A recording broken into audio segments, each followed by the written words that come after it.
समाजवादी वालों को अनुसूचित जाति, महिलाएं और पिछड़े तब याद आते हैं जब इनकी सरकारें चली जाती हैं।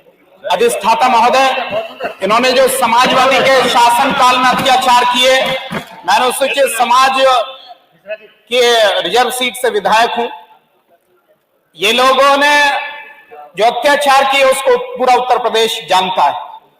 उसी के परिणाम स्वरूप 2014 में केंद्र में हमारी सरकार, 17 में है, उत्तर प्रदेश में हमारी सरकार बनी, 19 में केंद्र में सरकार आई, 22 में पुनः योगी जी को 37 वर्षों के बाद इस प्रदेश की सेवा करने का अवसर मिला है। जो जन विश्वास भारतीय जनता पार्टी की सरकार ने जीता है उसको जनता समझ चुकी है। मैं अभी बात कर रहे थे नेता प्रतिपक्ष कि अपने गोरखपुर के विकास करा लीजिए।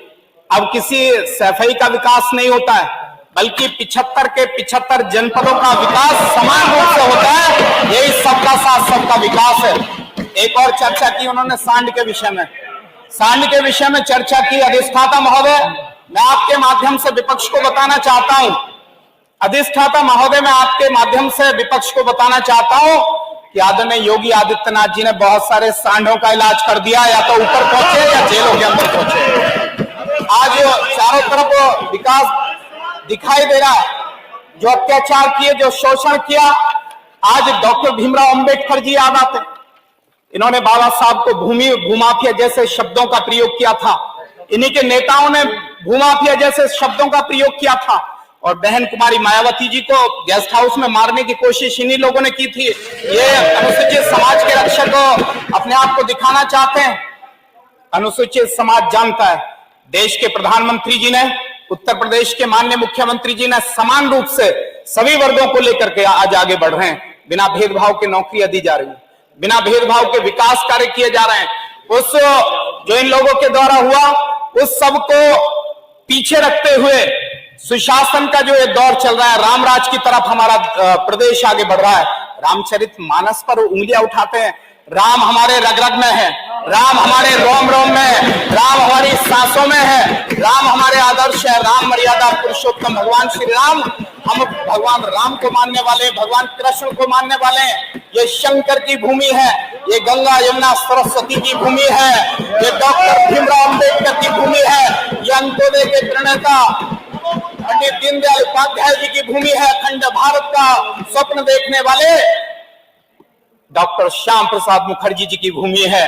उन्हीं के सपनों को साकार करने के लिए जो समरसता का संदेश हमारी सरकारों ने दिया है, बाबा भीमराव अंबेडकर जी के बनाए संविधान के द्वारा देश को चलाने का कार्य हमारी दोनों सरकारें कर रही हैं। और उसी का परिणाम है कि आज उत्तर प्रदेश में जो गुंडा माफिया लुटेरों के लिए माना जाता था, आज वहां पर विदेशों से इन्वेस्टमेंट करने के लिए आ रहे हैं। यहाँ पर इस देश के विभिन्न राज्यों से इन्वेस्ट के लिए हमारे इसी उत्तर प्रदेश में आ रहे हैं।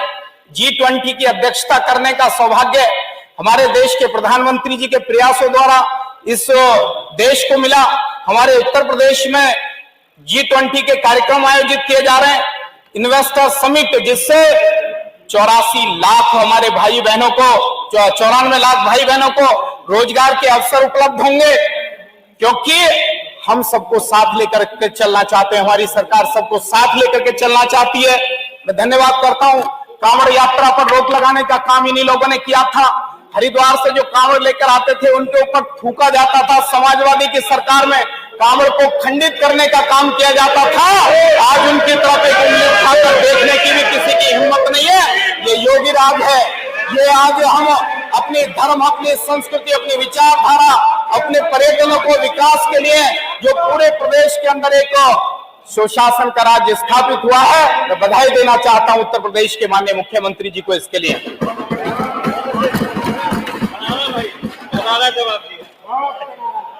प्रदेश समग्र विकास के साथ आगे बढ़ रहा है। पिछले 9 वर्ष के कार्यकाल में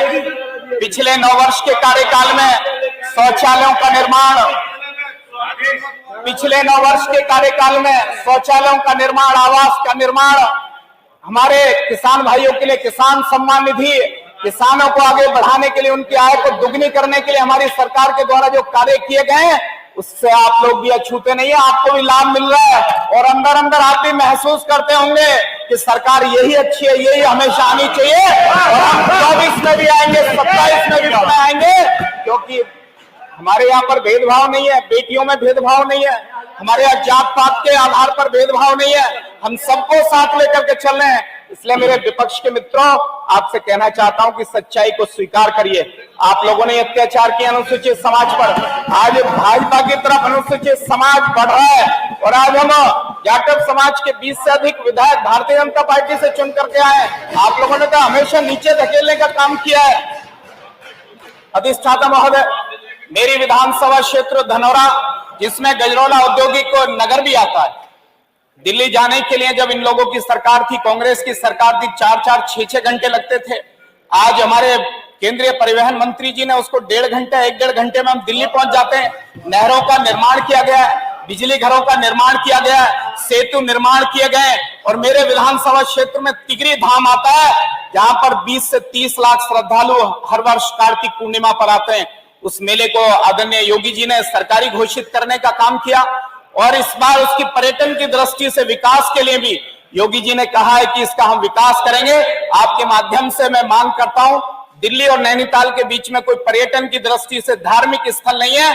हमारे पास पूरी 9 किलोमीटर की पट्टी है। यदि हम इसको पर्यटन की दृष्टि से विकास करते हैं तो हजारों युवाओं को, हमारे भाई बहनों को रोजगार के अवसर उपलब्ध होंगे। साथ ही युवाओं के, चूंकि बजट का विषय है, मेरे बहुत सारे युवा मित्रों के मुझ पर फोन आए कि इसी बजट में एक विश्वविद्यालय, राज्य विश्वविद्यालय के हमारी निवेदन को स्वीकार किया, जिसके लिए आदरणीय रितेश जी हम सब लोग लगे हुए थे। इस बार 50 करोड़ रुपए की व्यवस्था भी इस बजट में की। उसके लिए मैं अपनी सरकार का बहुत धन्यवाद करता हूं। और साथ ही चूंकि कांवड़ हरिद्वार और ब्रजघाट से बड़ी संख्या में आती है, मैंने भी इस बार तिगरी धाम से 2500 युवाओं के साथ मेरी कांवड़ राष्ट्र के नाम हमने वहां से शुरू किए और अपने युवा मित्रों के साथ हम 30 किलोमीटर पैदल चलते हुए अपने धार्मिक स्थलों पर उसका जलाभिषेक किया था। मैं उसकी पर्यटन की दृष्टि से विकास के लिए और साथ ही चूंकि जाम की स्थिति कई बार उत्पन्न हो जाती है, तो मैं तिगरी से गढ़ को जोड़ने वाले गंगा जी के पुल के निर्माण की भी मांग करता हूं। साथ ही गजरौला में ट्रॉमा सेंटर की स्थापना के लिए मांग करता हूं। बहुत सारी दुर्घटनाएं होती रहती हैं, इन लोगों ने तो मांगा नहीं। ये कैबिनेट मंत्री रहे हमारे जनपद से, कही गई। आदरणीय अख्तर जी बैठे हैं यहाँ पर, कमाल अख्तर जी, आदरणीय महबूब अली जी बैठे हैं। 7-7 लाख अपनी बात करें, लेकिन ये करा नहीं पाए। मुझे पूर्ण विश्वास है कि हमारी सरकार, आदरणीय योगी जी गजरौला में ट्रॉमा सेंटर बनवाएंगे। आपसे मांग करता हूं कि ट्रॉमा सेंटर गजरौला में अति शीघ्र बनवाया जाए और गजरौला के अंदर ही मेडिकल कॉलेज की स्थापना हो, इसके लिए मैं मांग करता हूं। आदरणीय अधिष्ठाता महोदय, दड़वट खेड़ से लेकर शेरपुर तक 10.5 किलोमीटर हमारा तटबंध बन चुका है। थोड़ा तटबंध शेष है, उसको अति शीघ्र पूरा कराने के लिए मांग करता हूं। जो हमारे यहाँ गौवंश के लिए 2 गौशालाओं के निर्माण की भी मैं मांग करता हूं। और साथ ही जो महत्वपूर्ण विषय मेरे जनपद का, गजरौला अमरोहा विकास प्राधिकरण की मैं मांग करता हूं। आज मुरादाबाद से वो संचालित होता है, वहां पर विकास की बहुत सारी संभावनाएं हैं। तो आदरणीय अधिष्ठाता महोदय, मैं आपके माध्यम से मांग करता हूं कि गजरौला अमरोहा विकास प्राधिकरण बनाया जाए, जिससे कि हमारे जनपद वासियों को, मेरे विधानसभा धनौरा के सम्मानित जनता को लाभ हो। गजरौला में अभी मुरादाबाद विकास प्राधिकरण ही काम कर रहा है। यदि नया विकास प्राधिकरण बनेगा तो निश्चित तौर पर जनपद वासियों को इसका लाभ मिलेगा। साथ ही शिक्षा के क्षेत्र में राजीव जी समाप्त करें, विशेष रूप से एक अमोल शिक्षक को पपसरी खादर में पढ़ाते हैं।